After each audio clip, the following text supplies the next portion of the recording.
Bismillahirrahmanirrahim.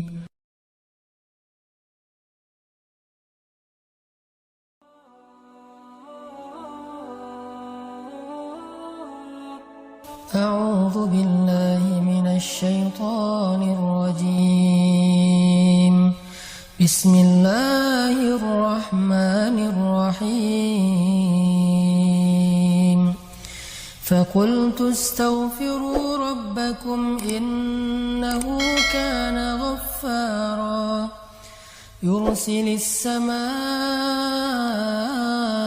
عليكم مدرارا ويمددكم بأموال وبنين ويجعل لكم جنات ويجعل لكم أنهارا. Sadaqallahul Azim. Assalamualaikum warahmatullahi wabarakatuh. Hari ini kita akan bahas tentang keutamaan istighfar. Karena istighfar itu adalah salah satu zikir yang sangat ajaib di antara sekian banyak zikir-zikir yang istimewa dalam Islam.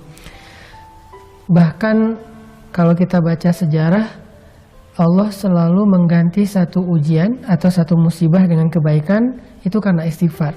Ketika Nabi Adam beristighfar, maka Allah mempertemukan beliau dengan istrinya yang sudah berpisah sekian puluh tahun. Ketika Nabi Yunus beristighfar, maka Allah menyelamatkannya dari perut ikan sehingga kembali bisa berdakwah di muka bumi. Ketika Nabi Musa beristighfar, maka Allah Subhanahu wa taala memberikan kepadanya rezeki di daerah Madian dan menurunkan kepada beliau banyak kebaikan-kebaikan. Ketika Nabi Muhammad SAW beristighfar, maka Allah Subhanahu wa taala memberikan kepada beliau kemenangan-kemenangan dakwah. Makanya di dalam Al-Qur'an Allah mengatakan, "Idza jaa nasrullahi wal fath wa ra'aitan nasa yadkhuluna fi dinillahi afwaja fasabbih bihamdi rabbika wastaghfir." Dan beristighfarlah, maka Allah akan berikan kemenangan itu berlipat ganda, kemenangan itu beruntun, bukan hanya satu kemenangan. Makanya membahas tentang istighfar ini artinya kita membahas tentang kunci kesuksesan dan kebahagiaan hidup. Di dalam surat Nuh yang tadi saya baca, Allah Subhanahu wa taala menyebutkan beberapa keistimewaan dari istighfar yang sifatnya urusan dunia. Karena amal soleh dalam Islam itu selalu berdampak dunia dan akhirat, bukan hanya akhirat. Jadi kalau kita ngomongin amal soleh dalam Islam, kita bukan cuma ngomongin tentang pahala akhirat, bukan cuma ngomongin tentang surga neraka, bukan cuma ngomongin tentang kehidupan setelah mati, tapi kita juga ngomongin kehidupan kita di dunia. Karena semua amal soleh itu berdampak di dunia dan di akhirat, hasanah dunia dan hasanah akhirat. Nah, di surat Nuh ayat 10, Allah menjelaskan keutamaan dari istighfar. Kata Allah, "Istaghfiru rabbakum innahu kana ghaffara." Mintalah ampun kepada Rabb kalian dengan istighfar, dan Allah itu Maha Pengampun, Ghaffara, yang artinya Allah itu nggak pernah ngitung-ngitung dosa kita kalau kita udah istighfar. Mau sebanyak buih di lautan, mau sebanyak bintang di langit, mau sampai memenuhi langit dan bumi, kalau kita istighfar sekali aja dengan tulus dan ikhlas, maka Allah Subhanahu wa taala akan mengampuni semuanya sekaligus. Fala ubali, kata Allah dalam hadis qudsi, aku nggak peduli berapa banyak dosa dia. Itu namanya ghaffar. Atau ghaffar juga berarti kalau kita melakukan dosa lalu kita beristighfar, minta ampun, Allah ampuni. Besok kita ulangi lagi dan minta ampun, Allah ampuni lagi, dan seterusnya. Jangan berputus asa meminta ampun kepada Allah, karena Allah aja nggak pernah berputus asa mengampuni dosa kita. Yang penting kita jangan mempermainkan Allah. Gimana mempermainkan Allah? Kita beristighfar, tapi kita nggak serius pengen ninggalin dosa. Kalau kita beristighfar dan nyesel banget dengan dosa kita dan serius pengen ninggalin dosa itu di kemudian hari, tapi ternyata kita lemah lalu melakukannya lagi, istighfar lagi, melakukannya lagi, istighfar lagi, tapi selalu menyesal, selalu tulus, selalu pengen berubah, maka Allah Maha tahu isi hati hambanya dan Allah pasti mengampuni dosa-dosanya. Karena Allah Ghaffara. Jadi berkali-kali berbuat dosa, berkali-kali minta ampun, berkali-kali Allah ampuni. Itu satu keutamaan dari istighfar. Nah, lalu yang kedua apa? Keistimewaan dari istighfar terutama dalam urusan kehidupan kita di dunia. Kata Allah, yursilis samaa alaikum midrara. Allah akan mengirimkan air hujan dari langit kepada kalian mengucur deras. Apa maksudnya? Ternyata kalau kita ngerasa kekeringan, kita merasa kemarau panjang, cara meminta hujan kepada Allah itu adalah dengan beristighfar. Kalau kita coba tafsirkan kalimat ini dalam makna yang lebih luas, ini juga berarti tentang masalah rezeki. Jadi siapapun yang merasa kekeringan, sumber rezekinya, usahanya nggak maju-maju, atau pekerjaannya nggak semakin baik, karirnya nggak naik-naik, maka banyak-banyak istighfar. Sehingga Allah akan mengutus rezeki kepada kita. Yursil, Allah yang akan mengirimkan rezeki itu kepada kita. Bukan kita yang mengejarnya, tapi rezeki yang mengejar kita. Keren ya? Jadi orang yang rajin istighfar, rezeki akan mengejar dia, akan mendatangi dia. Bukan dia yang mendatangi rezeki. Karena kalimat ayatnya, yursilis sama alaikum midrara. Akan dikirimkan oleh Allah hujan dari langit kepada kalian secara deras, mengucur deras. Jadi rezeki itu datang kepada kita tuh ngucur deras seperti air hujan. Kebayang nggak jumlah air hujan?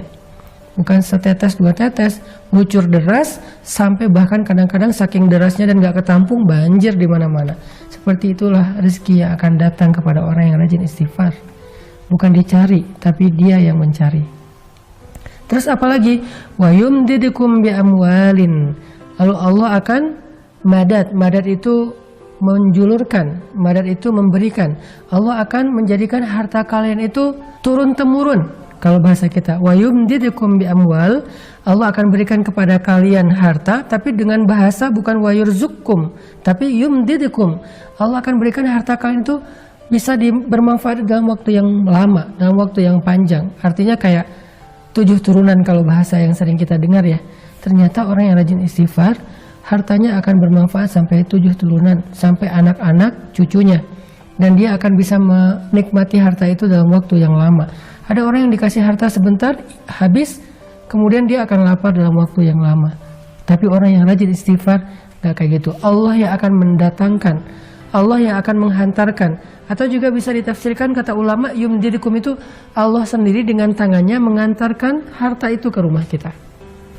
Kemudian, wabanin, wa yaj'al lakum jannat, wa yaj'al lakum anharo.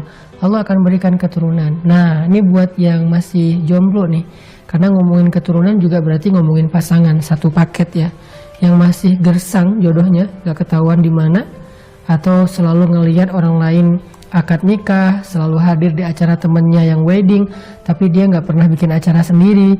Atau yang udah nikah tapi belum diberikan karunia anak, atau yang udah diberikan anak tetapi masih ingin nambah karena semakin banyak anak mungkin semakin seru di rumah tangganya, rame. Nah, rahasianya adalah istighfar. Banyakin istighfar. Dan Allah punya cara sendiri untuk memberikan apa yang Allah janjikan. Yang penting kita nggak boleh ragu kepada janji Allah Subhanahu wa Ta'ala. Coba istighfar. Ya Allah, saya kayaknya udah siap untuk nikah nih. Tahun ini kayaknya harus jadi Ramadan terakhir saya sahur sendiri. Istighfarin aja 1 bulan. Siapa tahu belum beres Ramadan juga udah nikah temennya, bukan kita. Atau mudah-mudahan kita, atau tahun depannya, atau Allah lebih tahu kapan itu. Yang jelas istighfar. Kemudian wa yaj'al lakum jannatin wa yaj'al lakum anharo. Allah berikan kepada kalian kebun-kebun, Allah berikan bagi kalian sungai-sungai yang mengalir. Maksudnya apa sih? Kehidupan yang layak. Karena kebun dan sungai ini dalam konteks ayat ketika dia turun di zaman dulu, itu artinya kelayakan hidup. Punya rumah yang nyaman, punya lingkungan yang nyaman, punya keluarga yang nyaman, yang bahagia, punya harta yang terus mengalir, punya pekerjaan yang baik, punya kehidupan yang sempurna, yang semua orang akan merasa iri kepada dia.